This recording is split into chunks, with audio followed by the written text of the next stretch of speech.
Bom dia, meus amados irmãos. Que as bênçãos do céu estejam sobre nós nessa manhã e possam prosseguir durante a semana em nome de Jesus. Amém? Nós estamos hoje concluindo, uma série que nós estamos fazendo sobre andar na contramão do mundo. E eu vou fazer uma ligeira recapitulação para quem está aqui hoje pela primeira vez, poder se situar daquilo que foi falado e a gente entender, né? Nós trabalhamos com vocês que andar na contramão não é fácil, né? É complicado, difícil. Aqui nós estamos falando de andar na contramão, realmente você entrar numa estrada que seja na contramão, né? Dá uma sensação de perigo muito grande, né? Dá a sensação também de que a gente não tem saída, né? Parece que a gente procura logo tentar uma via lateral, alguma coisa, a gente não consegue encontrar a saída, é complicado. Também nós somos xingados por todo mundo, né? Quando a gente entra na contramão, o pessoal larga o pau mesmo para valer, né? Porque nós cometemos esse erro aí. Também nós dissemos para vocês que a sensação de que nós estamos sozinhos contra o mundo inteiro parece muito complicada nessa hora também. Falamos com vocês que é desconforto e desespero o que define quando a gente entra numa contramão, numa contramão de verdade. Mas a gente não só anda na contramão fortuitamente, né? Quando entra numa contramão de uma estrada, mas às vezes a gente tem que se posicionar na contramão do mundo, da sociedade que a gente vive, das diretrizes, na verdade, que essa sociedade impõe para a gente, né? E nós trabalhamos com vocês naquele dia sobre um homem, especificamente chamado de João o Batista, que não tinha medo de andar na contramão do mundo e da sociedade.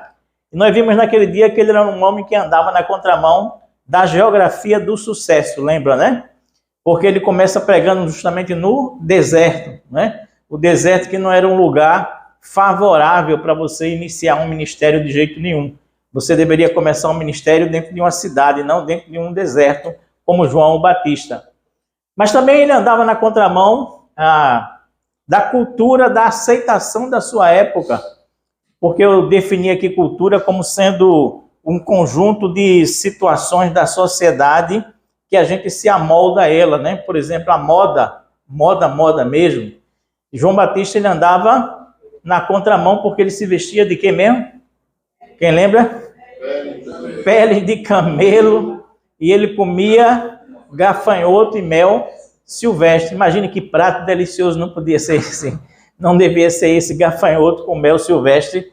Eu sugiro que os irmãos hoje na hora do almoço peçam gafanhoto e mel silvestre para experimentar o que danado é isso e qual gosto tinha. Então ele andava nessa contramão da cultura da aceitação. Ele não se preocupava em ser aceito pelas pessoas. Também nós vimos que João ele andava na contramão do discurso politicamente correto. Ele não se preocupava com isso. As pessoas que vinham procurar ele, como os fariseus e os saduceus, ele os chamava de raça de víboras, não é? Ou seja, era um discurso bem forte. Apesar das pessoas virem procurar ele, dar atenção a ele, ele não tinha essa papa na língua, né? Para não dizer a verdade a respeito das pessoas.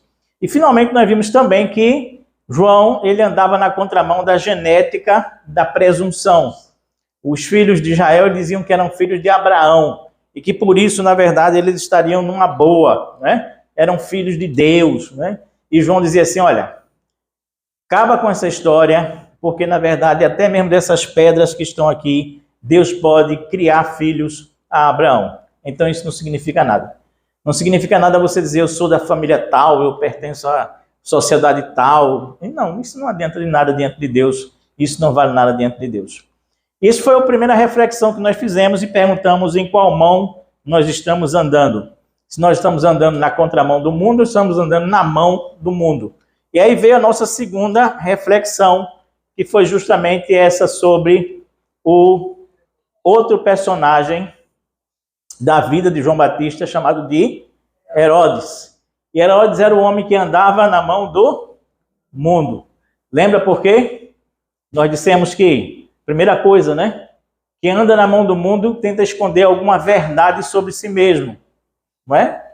E ele tentava esconder a verdade de que a vida dele estava toda troncha, toda errada, a partir do momento que tentou prender João e sufocar a verdade que João pregava, porque João dizia assim, olha, não te é lícito casar com a mulher do teu irmão. Isso não funciona, isso não dá certo, isso está errado. Também, ele andava na mão do mundo, porque ele tinha muito medo da opinião pública. Ele queria matar João, mas em compensação, com medo da opinião pública, ele não fazia isso de jeito nenhum. Terceiro lugar, ele era um homem que andava na mão do mundo, porque quem anda na mão do mundo não tem controle sobre si mesmo. Então também ele não tinha controle sobre si mesmo. A gente viu que ele andava na mão, por exemplo, do povo, quando não fazia o que ele queria com João, porque na verdade tinha medo do povo, então ele andava na mão do povo, e não na mão dele mesmo. Ele andava na mão de Heródias, porque era Heródias, na verdade, o nome dela, porque era a mulher que manipulava ele. Ele andava na mão de Salomé, que era filha de Herodias, e ele andava também na mão, eu disse aqui, daquele povo que sentava com ele à mesa, lembra? Eu chamei de quem? Quem lembra? Dos influencers da época, né? Ou seja, aqueles influenciadores da época dele dali, que eram justamente quem? Os militares, os políticos, quem tinha dinheiro, e etc, etc e tal. Então, é um homem que andava na mão do mundo. Tanto é que terminou matando João Batista por conta dessa falta de controle sobre a sua própria língua. E nós terminamos com essa frase dizendo, mesmo que você seja um rei, se você andar na contramão do mundo, você estará completamente perdido na vida. Certo? Não interessa se você é um rei, se você tem poder, se você tem dinheiro. Se você, na verdade, andar na mão do mundo, você tem uma vida completamente perdida. Lembra disso, né? Foi a nossa última frase, foi justamente essa. E hoje nós vamos trabalhar a terceira parte. Nós vimos quem anda na contramão do mundo, nós vimos quem anda na mão do mundo, e hoje nós vamos ver hoje quem anda nas mãos de Deus. Qual é o diferencial nesse sentido aí, ok? Eu peço que você abra a sua Bíblia no Evangelho de Mateus, capítulo 11.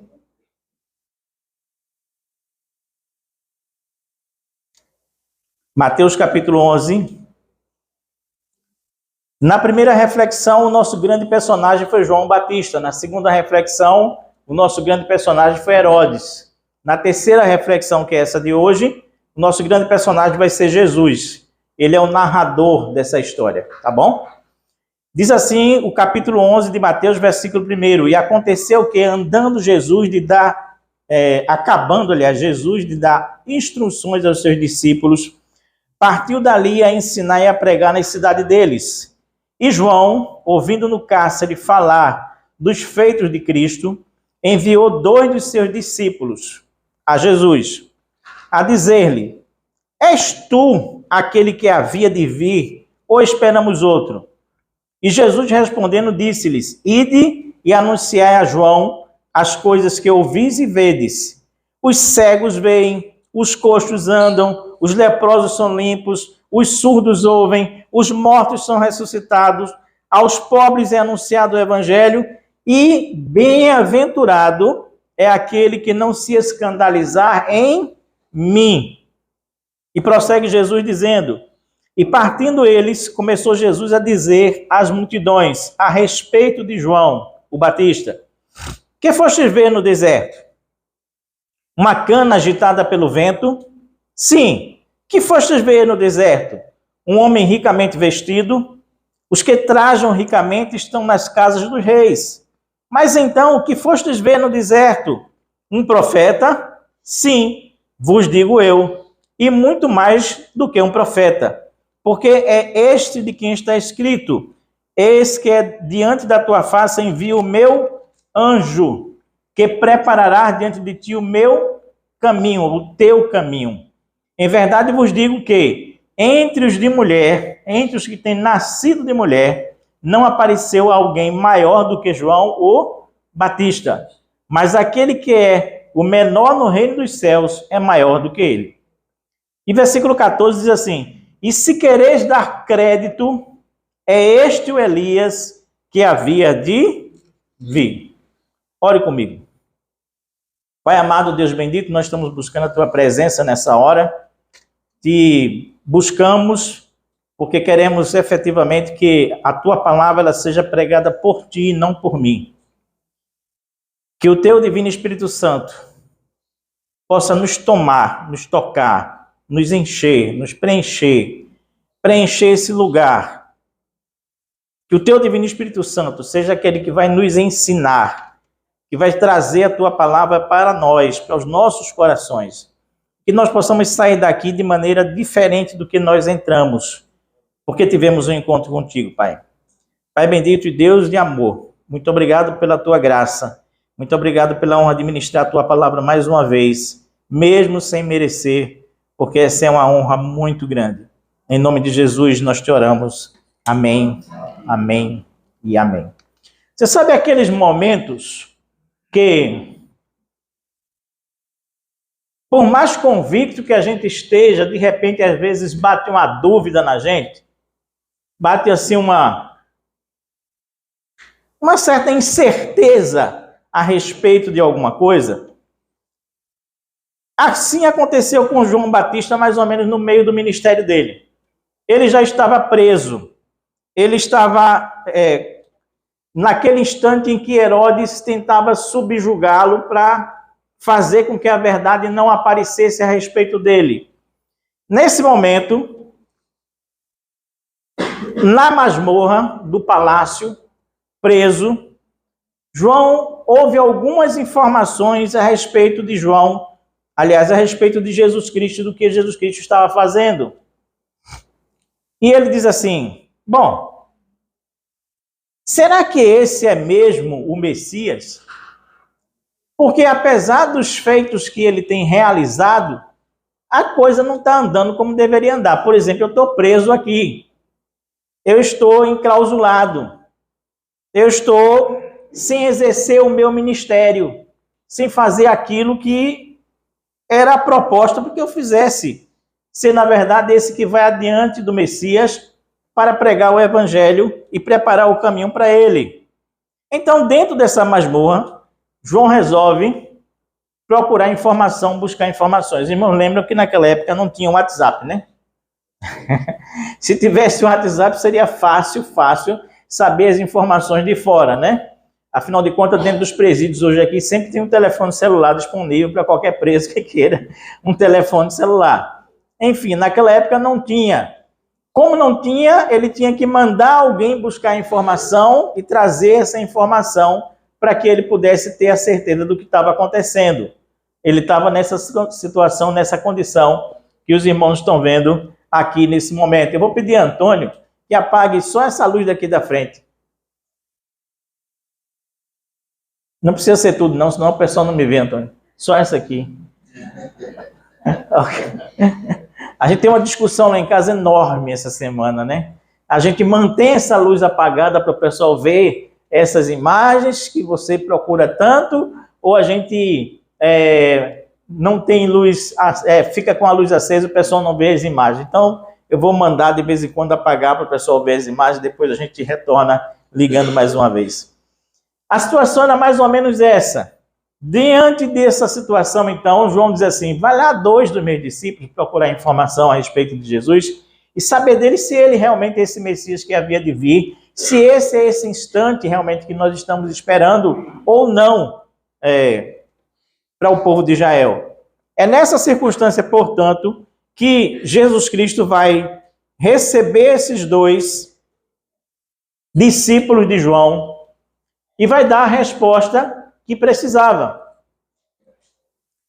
Ele vai dizer essa resposta com 7 situações práticas, 7 situações concretas, reais.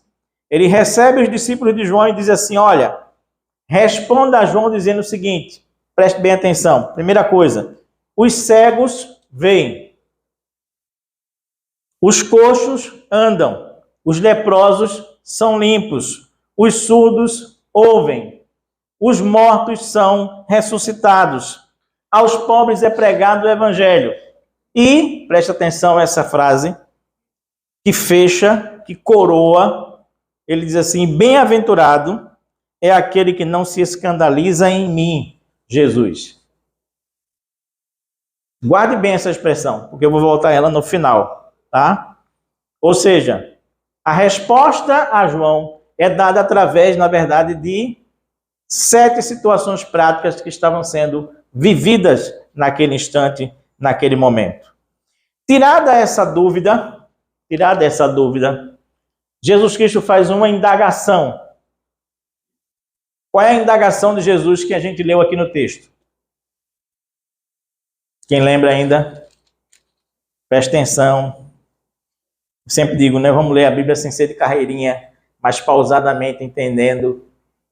Jesus Cristo vai fazer uma indagação que ele repete 3 vezes.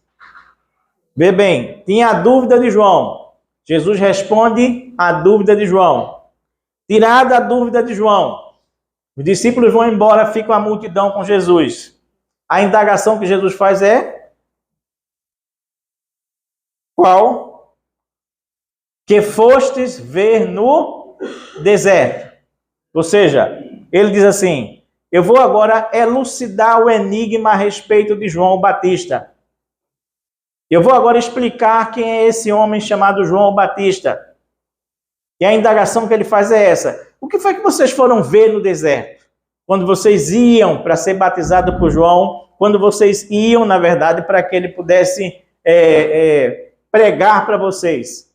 E ele vai dar algumas respostas para isso. Primeiras 2, que são 2 respostas descartáveis. Ele diz assim, a primeira delas: vocês foram ver uma cana agitada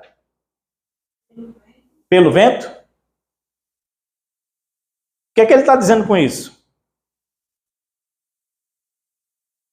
Está dizendo assim, vocês foram ver uma pessoa que não tem opinião própria, vocês foram ver uma pessoa que é jogada de um lado para o outro, vocês foram ver uma pessoa que não tem convicção, firmeza naquilo que diz, não tem opinião própria, vocês foram ver uma pessoa que é altamente influenciado? Não, certamente que não. Aí ele vai fazer novamente a indagação. O que foi então que vocês foram ver no deserto? Quem foi que vocês foram ver no deserto? Um homem com vestes luxuosas, vestido ricamente, como diz a minha tradução. O que é que ele está dizendo com isso? Vocês foram ver alguém que vive do supérfluo? Vocês foram ver alguém que vive simplesmente do exterior? Vocês foram ver alguém que simplesmente é uma pessoa que vive na superficialidade da aparência? Foi essa pessoa que vocês foram ver no deserto? Não. Jesus Cristo vai dizer, olha, os que vivem assim de aparência, os que vivem da superficialidade, os que vivem daquilo que vai acabar, os que vivem simplesmente do exterior, da exterioridade, isso passa. E esse povo está vivendo nos palácios por aí. Essas são 2 respostas que são 2 respostas descartáveis. Até porque a roupagem de João era bem diferente, né? Vestia-se de pelo de camelo, lembram? Como eu falei anteriormente. Mas aí então, a partir daí então, Jesus vai nos dar 3 características concretas, reais, condições verdadeiras, para que a gente, como João Batista, possa andar na contramão do mundo. Primeira delas, só quem é portador da palavra do Senhor anda na contramão do mundo. Só quem é portador da palavra do Senhor anda na contramão do mundo. Aí você está no versículo 9 desse texto que nós acabamos de ler. O texto diz assim, mas então o que fostes ver? E Jesus responde, um profeta. Sim, e eu vos digo, e muito mais do que um profeta. Na verdade, como disse Moisés aqui ainda há pouco, o último dos profetas. O último da linhagem dos profetas. Não existe mais esse negócio de profeta depois de João. Se você quer ter certeza disso, você lê Lucas capítulo 16, versículo 16. Vai dizer exatamente isso aí que eu estou colocando aqui para você. Então as pessoas podem se arvorarem a ter o nome de profeta hoje, mas é porque querem se arvorar a ter o nome de profeta. Mas que não tem nada de profeta segundo, na verdade, aquilo que era o profetismo no Antigo Testamento e que se encerra com João no Novo Testamento. Agora, a principal característica de um profeta, e preste bem atenção nisso, é ser aquele que é portador da palavra de Deus. Não é assim? Quando Deus escolhia um profeta no Antigo Testamento, ele escolhia esse homem, ele dava a sua palavra a este homem, para que este homem levasse essa sua palavra para o povo de Israel. E o povo acreditava ou não, era um problema do povo. Mas esse homem chamado de profeta era aquele que portava, que tinha em si, que guardava em si uma palavra do Senhor. Esse era o profeta. E num dado momento específico, ele transmitia essa palavra exatamente para o povo naquele instante. No Brasil, se criou a ideia, na verdade, de que profeta é aquele que adivinha o futuro. Você já percebeu isso, né? E aí existe um bocado de gente fazendo profecia, né? Principalmente de um ano para o outro, né? Quando é o final do ano, você tem uma efervescência de gente que vai dizer assim, olha, eu vi aqui, não sei aonde, não sei o quê, não quero dizer os nomes para não ofender a religião de ninguém, mas eu vi aqui que vai morrer alguém famoso esse ano. É verdade. Vai morrer alguém famoso. Vai morrer alguém famoso esse ano. Outros fazem profecias do tipo, um avião vai cair e a tragédia vai ser grande, muito grande. E nós vamos ficar muito tristes com esse avião que vai cair. Outra grande profecia. E assim vai. As profecias vão se multiplicando, porque no Brasil a gente tem a ideia de que ser profeta é adivinhar o futuro. É entender, é saber, é mostrar o que vai acontecer daqui a um determinado tempo. E isso não é verdade em relação à função bíblica do profeta. O profeta ele nunca adivinhou o futuro de seu ninguém.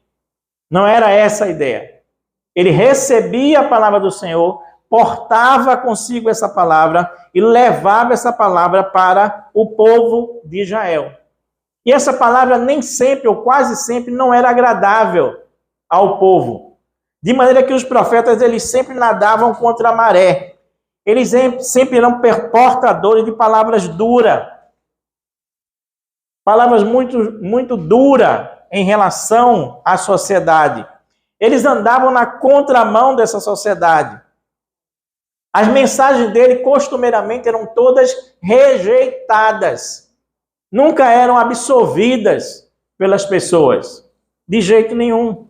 A única exceção aqui, que houve de um profeta que não teve a sua palavra rejeitada, foi de quem mesmo? Quem lembra? De Jonas. Não é?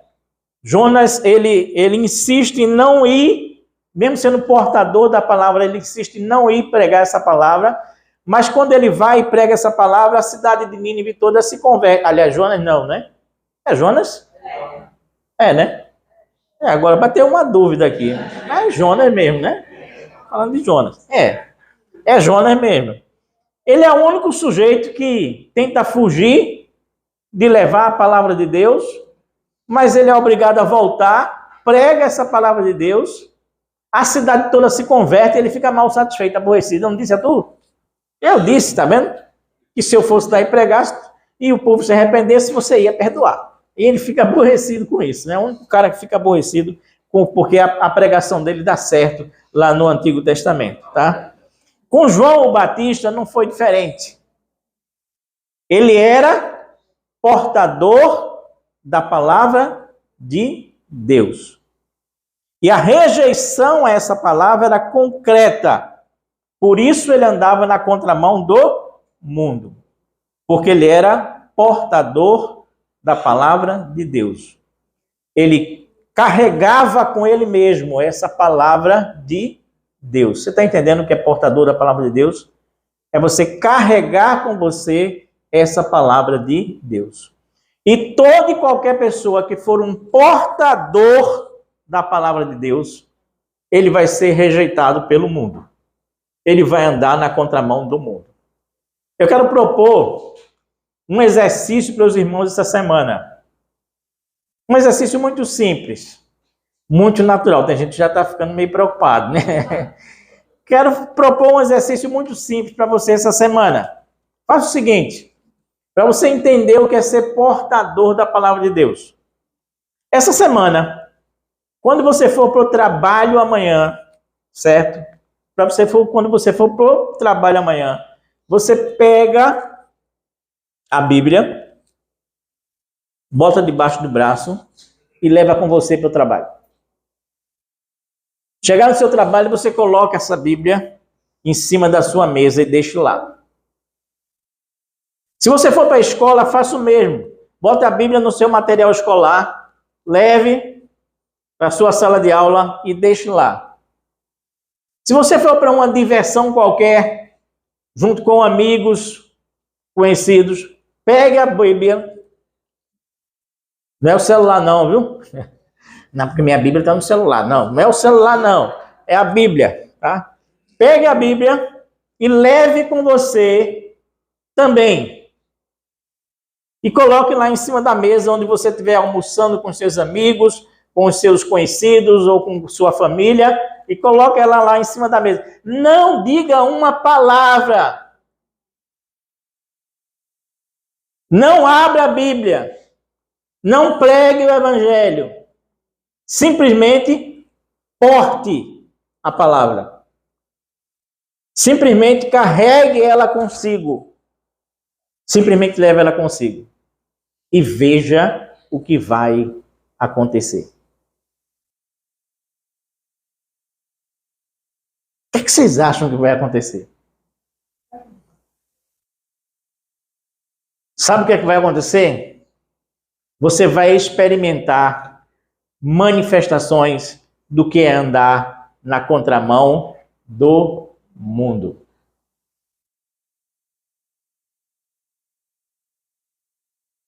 Não estou mandando você ser aqueles crentes que eram chamados de bíblias chatos, né? O cara só vive pregando, quer converter a todo mundo, quer falar do evangelho para todo mundo, quer não sei o que para todo mundo. Que cara mais chato! Que saco! E realmente tem alguns que eram bem sacais mesmo, tá? Mas, não estou dizendo isso não. Estou dizendo simplesmente para você portar,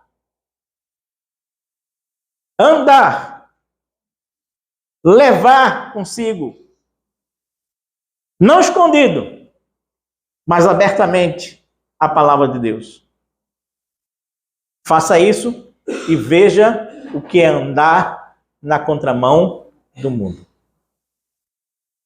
Eu tenho certeza que você vai experimentar o que é ser rejeitado pelas pessoas de graça. Porque simplesmente você está com uma Bíblia na mão, com a palavra de Deus na sua mão e nada mais além disso. Topa? Topa fazer essa experiência e domingo vocês me contam como foi o resultado dessa experiência.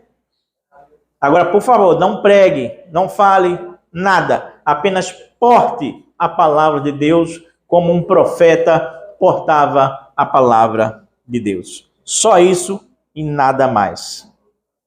E a gente vai ver o que é andar na contramão do mundo. Segunda coisa.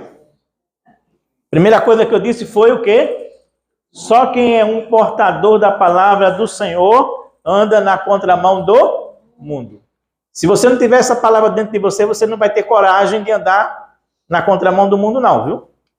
Segundo, só quem é um mensageiro da palavra do Senhor anda na contramão do mundo. O que é que Jesus vai dizer em seguida a respeito de João Batista? Ele vai dizer: o que é que vocês foram ver no deserto? Ele diz: primeiro, vocês foram ver um profeta, alguém que é portador da palavra de Deus. Segundo, ele vai dizer assim: porque é João, é este de quem está escrito: Eis que diante da tua face envio o meu anjo, que preparará diante de ti o teu caminho. Mateus 11, versículo 10. Mateus 11, versículo 10. Jesus está dizendo, olha aqui, presta atenção. Vocês foram ver um profeta, mas vocês foram ver mais do que um profeta. Vocês foram ver, na verdade, diante da face de vocês, o meu anjo, a quem eu envio. Entenda bem a palavra anjo aqui, com o seu significado do original. Anjo significa o quê mesmo? Mensageiro. Ou seja, eu vou enviar diante de você o meu mensageiro. Aquele que vai levar a minha mensagem, que vai entregar a minha mensagem para você. E ele, em segundo lugar, irá preparar o meu caminho diante de vocês.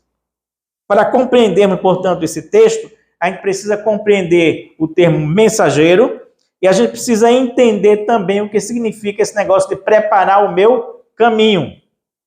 Por quê? Na antiguidade, o que acontecia? Eu já disse, eu acho que isso aqui para os irmãos. Quando algum rei ia viajar, antes dele viajar, traçado o caminho que ele ia percorrer, ele chamava uma comitiva de mensageiros que iam literalmente preparando o caminho do monarca, do rei. Preparar o caminho aqui era, na verdade, limpar o caminho de todas as pedras, pedregulhos, árvore que tivesse caído no meio do caminho. Enfim, essa estrada ela tinha que ficar plana, ela tinha que ficar limpa, para quando o rei passasse, não tivesse solavancos, nem o rei tivesse que parar no meio do caminho, esperando 2, 3 dias, uma semana, que como é que é um órgão aqui do Brasil? DNE, como é que cuida das estradas? DENIT? É isso mesmo? O rei não ia ter que ficar lá 3 dias parado na estrada, esperando o DENIT chegar para liberar a estrada e ele passar. Não, os mensageiros dele já tinham feito isso anteriormente, já tinham limpo essa estrada o suficiente para ele não ter solavancos, nem ter problemas até o seu destino final. É isso, na verdade, que está escrito na profecia de Malaquias 3:1. E a gente nem combinou nada, não foi, Moisés? Mas está dando tudo certinho, é assim. Malaquias 3:1 vai dizer, eis que envio o meu mensageiro, que preparará o caminho diante de mim. Entendeu? O último profeta, o penúltimo profeta, último do Antigo Testamento, falando do último profeta, que seria João o Batista. Ou seja, a referência aqui não é somente ao mensageiro da palavra, mas daquele indivíduo que vai preparar o caminho para que o rei possa chegar no seu destino final. Assim é que João o Batista, ele tem essa responsabilidade de ser esse mensageiro, de ser esse anjo, de ser esse indivíduo que vai aplanar o caminho de Jesus Cristo para que ele chegue no coração das pessoas. E essa é a nossa função também. Nossa função como mensageiros do Senhor é exatamente essa: preparar o caminho do coração das pessoas para que elas possam receber Jesus Cristo da melhor maneira possível. Preparar como, pastor? Tirando as dúvidas que essas pessoas tenham, em primeiro lugar. Segundo, aparando as arestas teológicas, que muitas vezes tem gente que não consegue chegar até Jesus por conta das teologias que são tão difíceis e complicadas que eles terminam desistindo de chegar perto de Jesus. Eliminando as questões filosóficas que existem também. E em terceiro lugar, aliás, em quarto lugar e último, limpando o caminho das ideologias pagãs que existem no mundo hoje. E como existe, viu? Hoje, o mundo é extremamente cheio de ideologias. Entendeu? Segundo desafio para a gente essa semana. Não somente a gente ser portador da palavra, mas a gente também ser um mensageiro dessa palavra. Porque se você for mensageiro da palavra de Deus e entregar essa palavra de Deus para outras pessoas, você vai ver que você vai começar também a andar na contramão do mundo. Porque hoje todo mundo aceita todas as filosofias possíveis que existem. As mais bestas possíveis, as mais idiotas possíveis, as mais estranhas possíveis, todo mundo aceita. As ideologias também, do mesmo jeito. Mas se você disser assim, não, porque a palavra de Deus diz... A palavra de Deus, menino, oxe. Está vivendo em que tempo? Está vivendo em que era? Não é assim? Porque parece que essa palavra de Deus, que é milenar, não tem valor nenhum perante as pessoas. Não interessa o que ela diz. Eu acho tão engraçado que às vezes eu quando estou falando com alguém que não é crente, né, nesse sentido de não é cristão, nesse sentido de transmitir um pouco da palavra de Deus, às vezes eu digo um texto bíblico sem dizer referência. Aí o povo diz, é mesmo, eu acho que tem razão. Mas se eu disser a referência, isso está na Bíblia, em tal lugar, assim, assim, assim, assim, assado, o povo já vai dizer assim. Já vai haver um muxoxo. Já vai haver uma contraposição nesse momento em relação à palavra de Deus nessa hora. Só porque você foi um mensageiro da palavra de Deus. Só anda, portanto, na contramão do mundo quem é portador da palavra de Deus e quem é mensageiro da palavra de Deus. E todas essas duas coisas João Batista foi, e foi muito bem. E não abriu exceção de jeito nenhum. Pergunta para mim e para você, nós temos sido portadores dessa palavra de Deus? Nós temos sido mensageiros dessa palavra de Deus?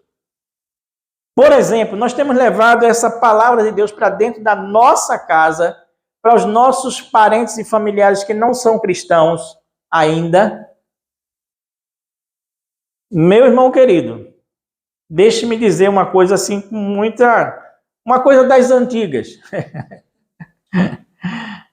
Se seu parente, amigo, amado, querido, que você ama, ele não receber a palavra de Deus, ele não aceitar Jesus como Senhor e Salvador da sua vida, da vida dele, ele vai para aquilo que se chama de inferno, viu? E seu filho, sua filha, seu pai, sua mãe, seu irmão, seu primo, sua prima, seu avô, sua avó, que são gente boa, mas que não tiveram essa experiência com Jesus. Se morrerem sem essa experiência, vivendo uma vida voltada simplesmente para si mesmo, eles não estarão com Deus depois dessa existência.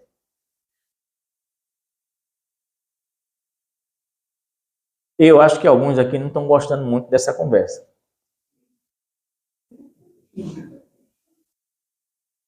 Mas eu sou portador da palavra de Deus. Eu sou nessa hora mensageiro da palavra de Deus. Eu não posso dizer outra coisa para você a não ser isso. Você entende agora como esse negócio de ser portador da palavra e mensageiro da palavra é complicado e coloca a gente na contramão do mundo? Porque o que o mundo quer é assim, não, faça o que se fizer, do jeito que se fizer, viva do jeito que se for, faça o que você quiser na vida, que não tem problema nenhum, no dia que você morrer, Jesus não vai deixar você ir para o inferno, porque na verdade isso não é coisa de Deus, de quem ama. Pá! E isso é contraditório com o que diz a palavra. Lamento. Tem esse negócio de cancelar hoje, né? Tem esse negócio de cancelar, né? Quando alguém diz uma coisa que a gente não gosta, vamos cancelar fulano. Vamos boicotar fulano. Vamos bloquear fulano, né? Assim, eu acho que talvez algumas pessoas, depois de me ouvirem falar o que eu estou falando aqui, eu vou ser cancelado, bloqueado, você, sei lá, inadvertido. Só não vou ser preso porque, na verdade, ainda não está nesse nível aqui, né? Não está nessa condição. Mas olhe lá, né? E olhe lá que um processo pode sair, porque eu estou dizendo que gente vai para o inferno.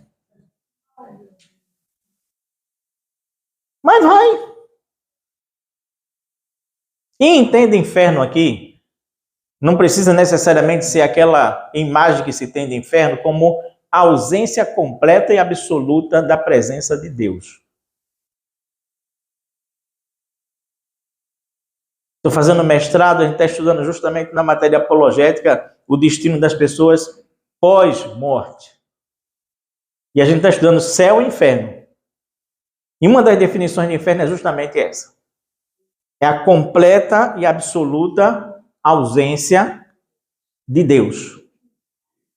Aqui a gente não está sentindo essa completa e absoluta ausência da presença de Deus, não.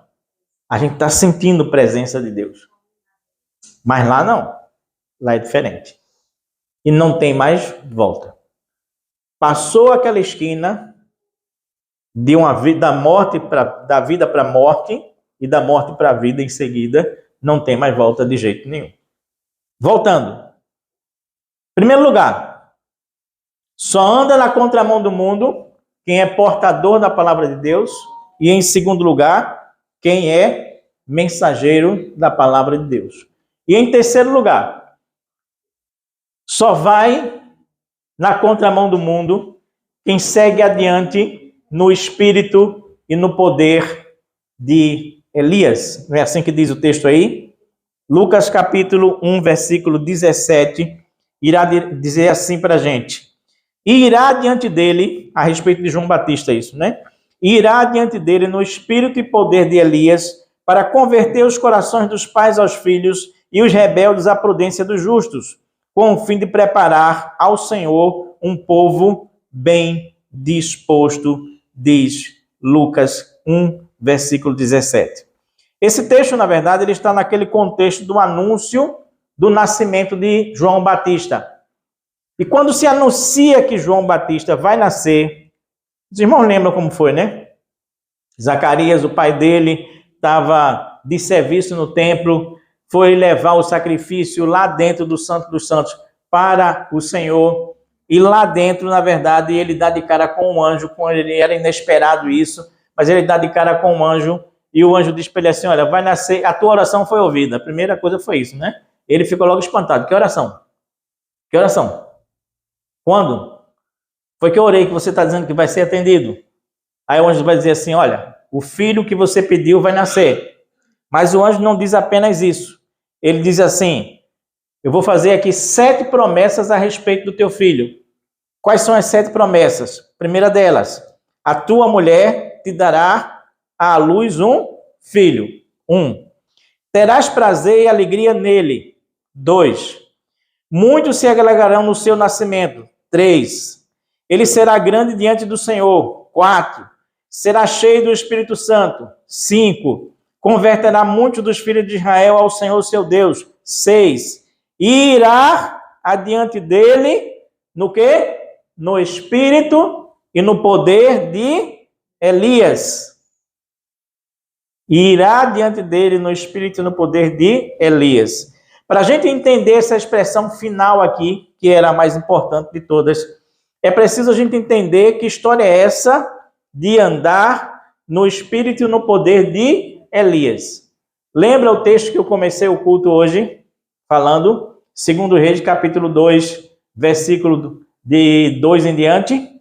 Lembra? Qual é a história aqui? Existia um profeta chamado de Elias, que tinha um servo chamado de Eliseu. Elias foi aquele cara que fez de tudo na vida. Fez chover, fez descer chuva do céu e fez descer fogo do céu. Basta dizer isso, né?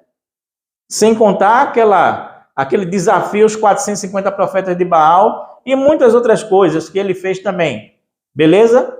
E enquanto ele fazia essas coisas, Eliseu, que era o seu servo, estava do lado dele, observando tudo. E dizendo, puxa, tem algo de diferente, de especial com esse Elias, a quem eu sirvo.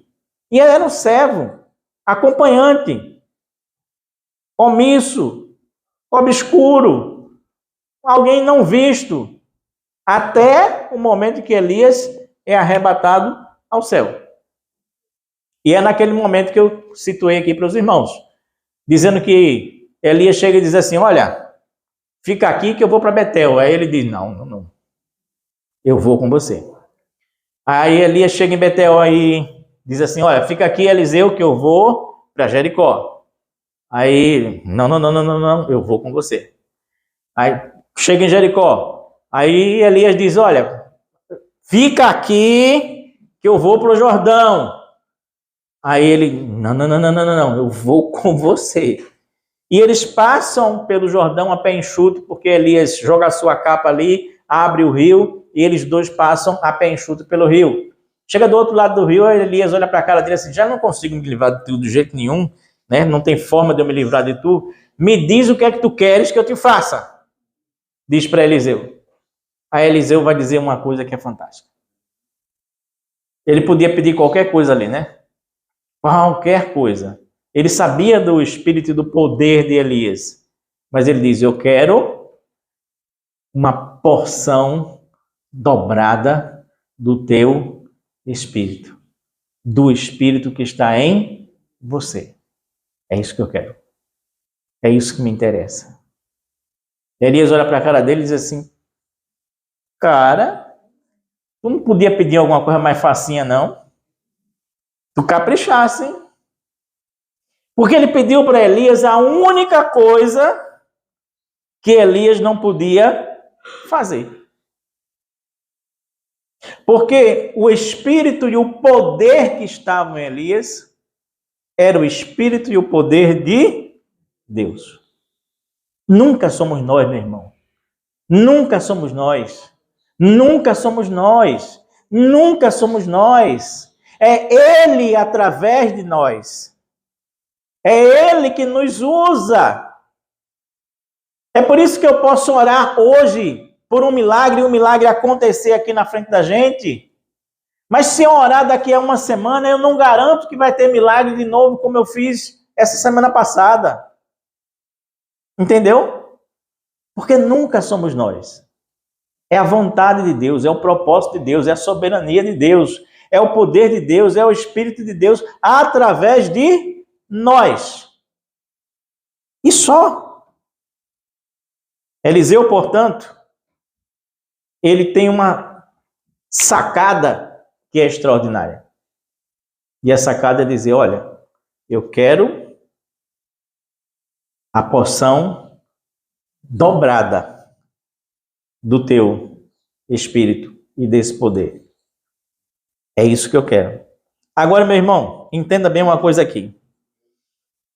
Eu fico impressionado com a ousadia de Eliseu. Impressionado. Ele é muito ousado. Porque ele não só pede o poder que está operando em Elias, ele quer um poder daquele tipo ali, mas dobrado. Em dobro. Em dobro. Em dobro. Agora me entenda uma coisa.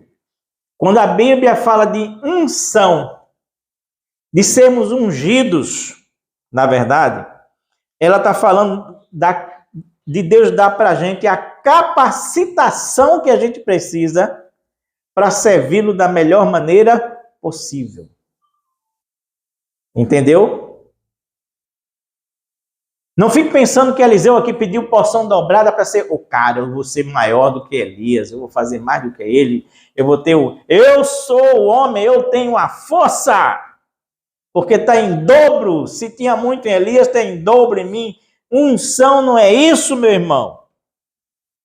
Quando você pedir unção, sabe que você está pedindo assim, Senhor, me dê a capacitação que eu preciso em dobro para fazer aquilo que tu queres, para realizar aquilo que tu planejas, para cumprir o teu propósito na minha vida e na vida das pessoas ao meu redor. Unção é sinal de dedicação a Deus. Então, saiba o que você está pedindo. Saiba o que é que você está solicitando. Eliseu ficou rico. Eliseu fez milagre à toa. Leia o restante de 2 Reis e veja o que foi que Eliseu fez. Quais foram as obras que ele realizou. E você vai entender o que é ter essa porção em dobro. Porque ele passou a ter essa porção em dobro. No Novo Testamento ele usa 2 palavras.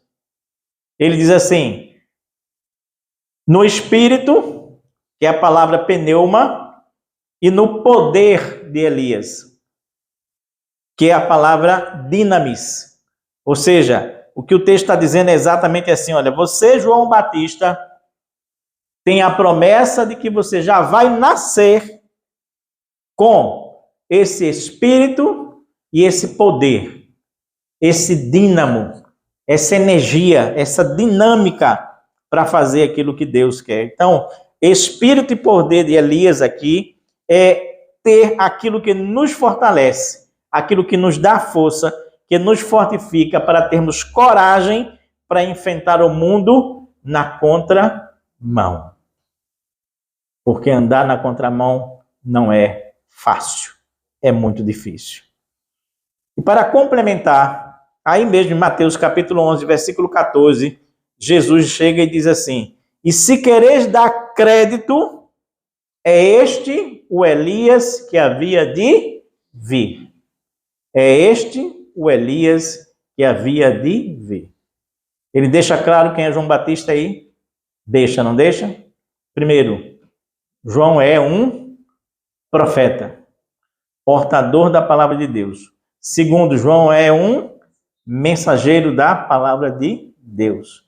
E terceiro, ele vai adiante no espírito e no poder de Elias. Ou seja, ele só consegue isso porque nele existe esse espírito e esse poder de Elias. Concluindo, eu quero lembrar os irmãos que no conjunto daquelas respostas que Jesus Cristo dá a respeito dele mesmo, ele diz assim naquela última frase, e bem-aventurado, feliz é aquele que não se escandalizar em mim. Por que Jesus Cristo estava preocupado em que as pessoas se escandalizassem nele? Porque a palavra escandalizar, o verbo escandalizar, literalmente ele significa pedra no caminho. Você entende agora?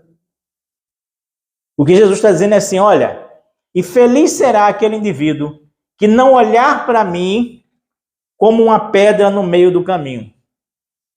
Feliz será aquele indivíduo que, na verdade, ele pensar em mim não como uma pedra de tropeço na vida dele.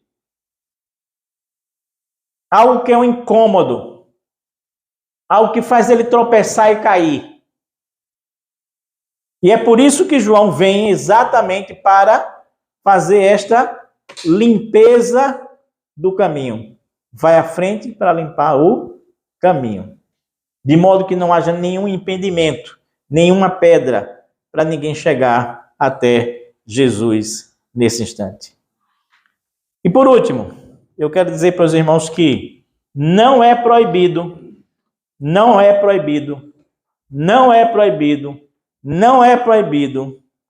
você pedir porção dobrada do Senhor. Entendeu? Não é proibido, muito pelo contrário.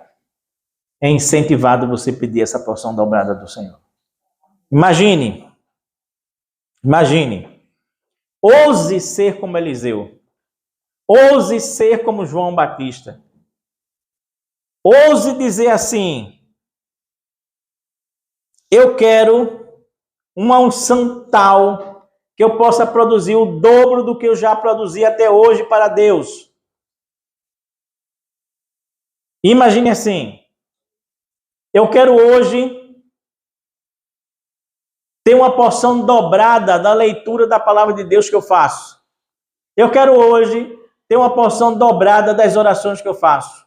Eu quero hoje ter uma porção dobrada dos ministérios que eu exerço, dos ministérios que Deus me chamou para exercer. Imagine tudo isso em dobro hoje. Bom, se alguém aqui não está fazendo nada disso, né? O dobro de nada é nada, né? Não vale, tá? Não vale.